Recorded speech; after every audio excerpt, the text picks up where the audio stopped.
¿Qué tal? Buenas noches. Estamos aquí iniciando esta transmisión de Facebook Live. Es un día muy movido desde la mañana. Literalmente en la Ciudad de México hubo un sismo de 5.2 grados.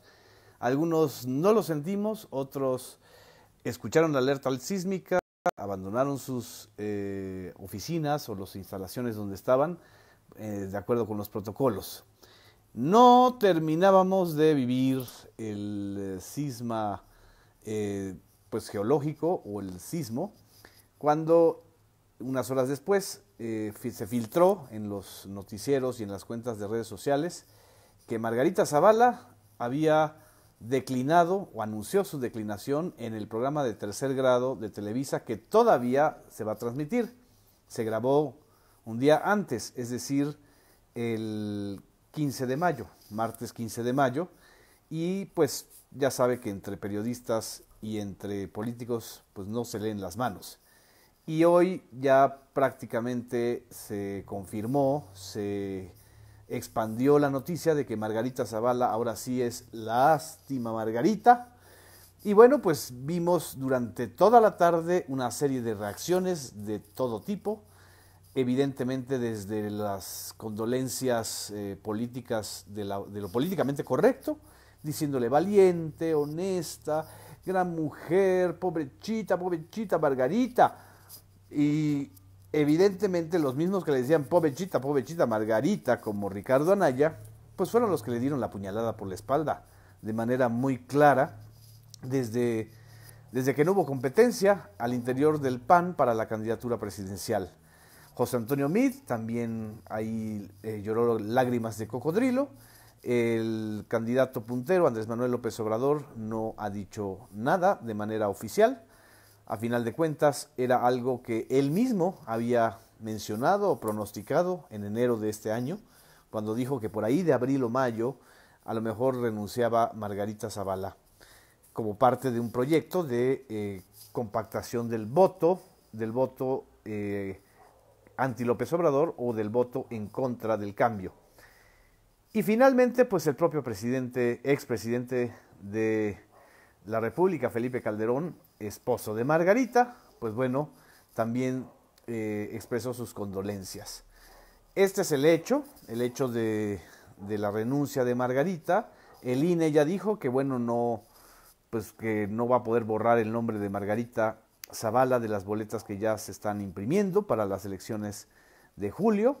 Y bueno, pues va a aparecer Margarita, todavía no queda muy claro a quién se le van a sumar los votos de Margarita, que tampoco van a ser tantos, ¿eh? El porcentaje de preferencias electorales de Margarita Zavala venía decreciendo en lugar de crecer, al grado de que en las últimas encuestas encargadas por los medios de comunicación, pues tenía menos de 5 puntos porcentuales. Y la verdad era muy lamentable y pues daba hasta pena ajena ver los mítines o los actos, que no eran mítines, de Margarita Zavala en delegaciones como Iztapalapa, la delegación más poblada de la Ciudad de México, en donde con trabajo podía reunir a 20 personas, de las cuales la mitad era parte de su set. Ella decía que era por falta de dinero. Yo lo que más bien creo es que era por falta de estructura, de liderazgo y de aparato. En fin, fue una candidatura lanzada desde la derrota, es decir, no pudo ser la contendiente interna de Ricardo Anaya, gracias a todas las maniobras que hizo Ricardo Anaya, la formación del Frente con el PRD, el MC, etcétera, y por supuesto, gracias a la falta de reglas claras. Y Margarita Zavala, a final de cuentas, no hacía la diferencia, desgraciadamente. La única diferencia que sí hacía Margarita Zavala era su condición de género. Desgraciadamente, es la única mujer que estaba en las candidaturas presidenciales y que ya no va a estar, digamos, en las campañas formalmente, aunque esté en las boletas electorales.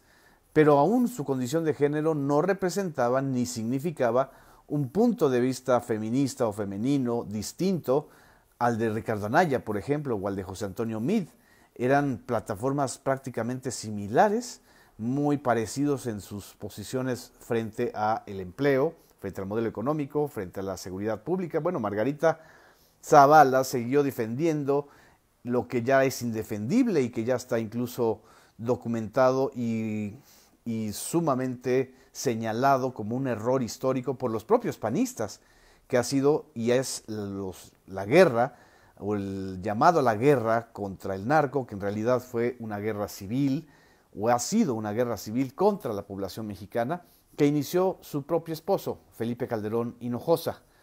Ya no quiero abundar más porque a final de cuentas hubo una enorme cantidad de memes que a final de cuentas expresan el sentido muy ácido del humor de los mexicanos. Lo único que puedo decir es que Margarita Zavala a final de cuentas era un proyecto de las tres mentiras, porque ni era independiente, no era una candidatura surgida desde la base ciudadana o al margen de las estructuras partidistas. Ella lo que quiso fue jalar o drenar parte de los panistas. Y creo que a final de cuentas muchos panistas que no están apoyando a Anaya están ahora con López Obrador. Y algunos, como este gran monumento a la simpatía llamado Javier Lozano, o el presidente del Senado, Ernesto Cordero, y sus seguidores, si es que tienen, pues están con José Antonio Meade. Entonces, Margarita no pudo consolidar un polo de panistas antianayistas.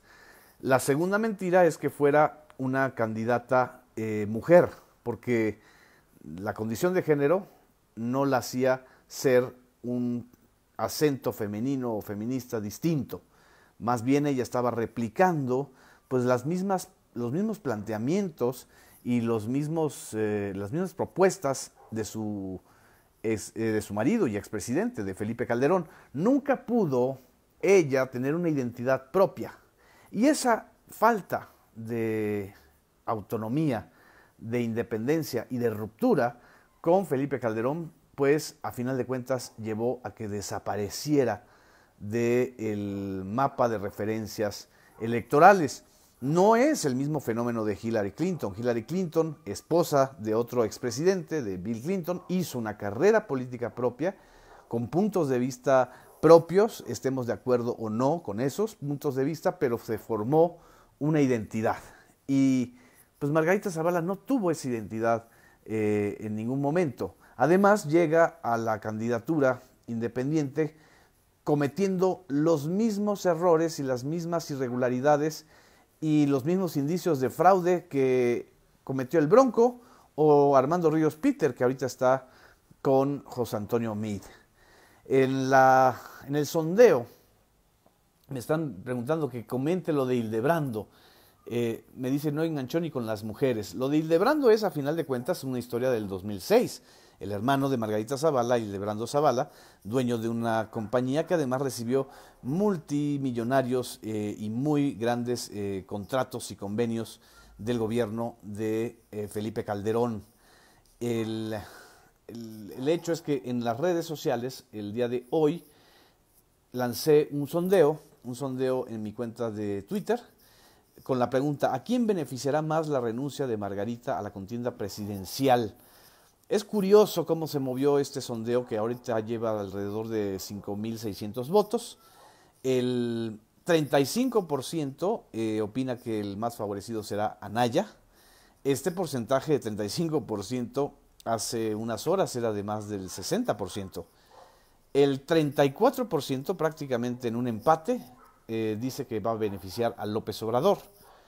El 13%, solo el 13%, dice que va a beneficiar a José Antonio Meade. Y el 18% de los que participaron en este sondeo opina que a ninguno.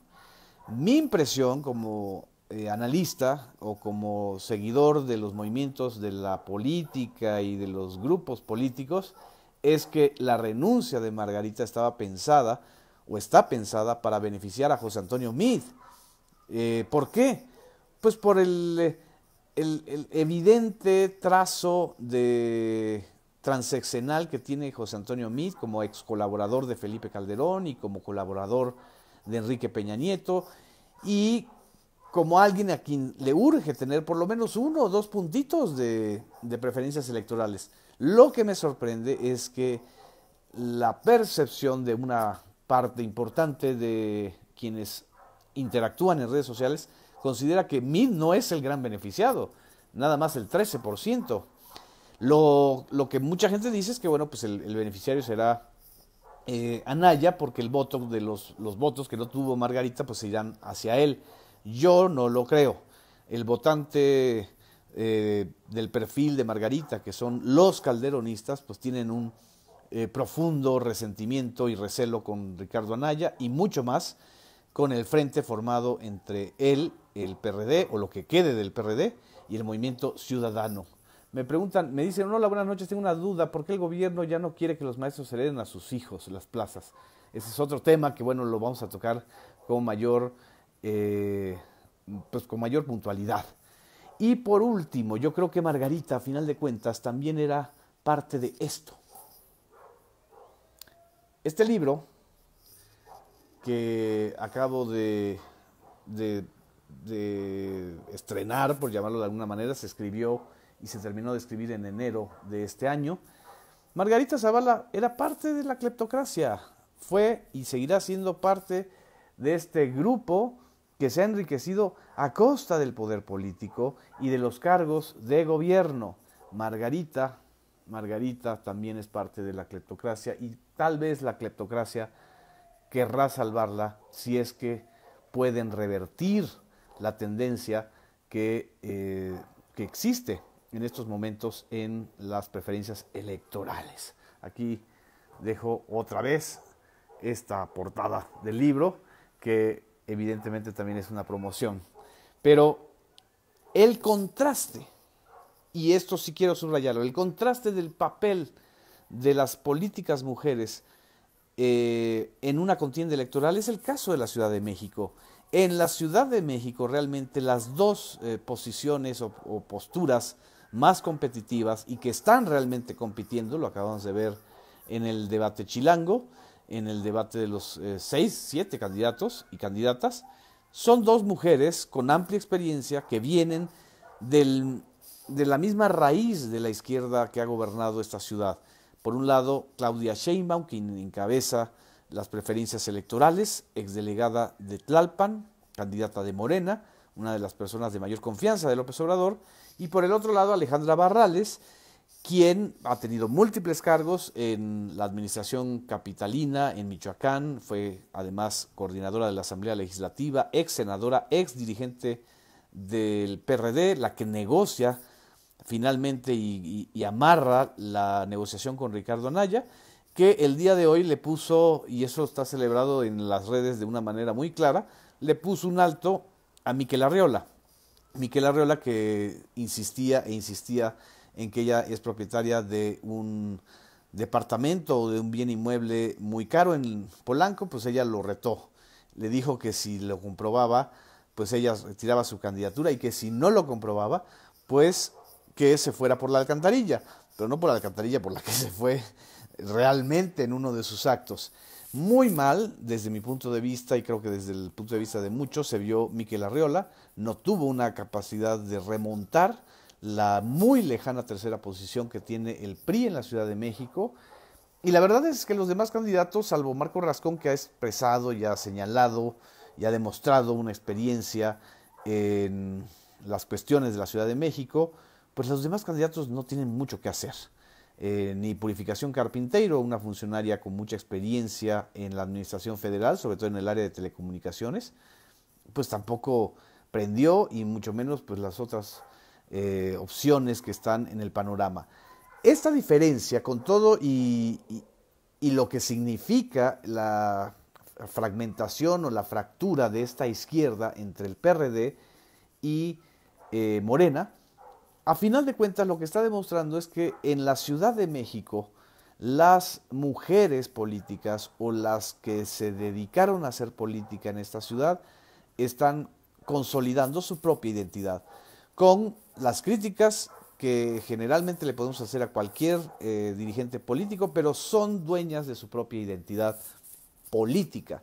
Y en este sentido yo creo que Alejandra Barrales le respondió muy bien a Mikel Arriola, que sigue pensando o sigue representando a este sector de los varones que piensan que una mujer debe estar nada más en su casa o tener un papel subordinado frente a un hombre. Esa es la gran diferencia que hay entre el caso de Margarita Zavala y el caso de las dos candidatas principales en la Ciudad de México.